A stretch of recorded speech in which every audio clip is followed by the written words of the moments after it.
Hello dear students. So what you can see here is a phototherapy unit.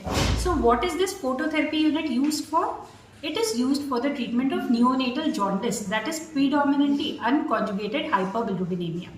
So this blue light that you can see here is emitted at a wavelength of 450 to 460 nanometers. And the most effective mechanism by which it acts is structural isomerization. So what do we do here? We keep the baby without any clothes under this phototherapy unit. Just we cover the eyes of the baby and we cover the genitalia of the baby. And this phototherapy has to be on and the baby has to have maximum exposed surface area for it to be effective.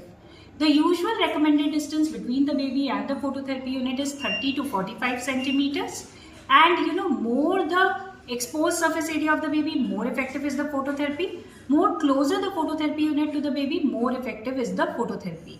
Now this phototherapy is a very effective non-invasive mechanism to treat neonatal jaundice. But it has got some adverse effects also.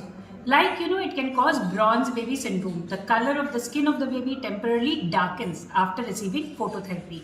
Apart from that, it can lead to watery diarrhea, dehydration. It can cause retinal toxicity. That is why we are covering the eyes of the baby. It can cause gonadal toxicity or mutations. That is why we are covering the genitalia of the baby. It can also lead to hypocalcemia and some other complications, and of course there is impaired maternal child bonding because the baby has to be kept separately under this phototherapy unit away from the mother.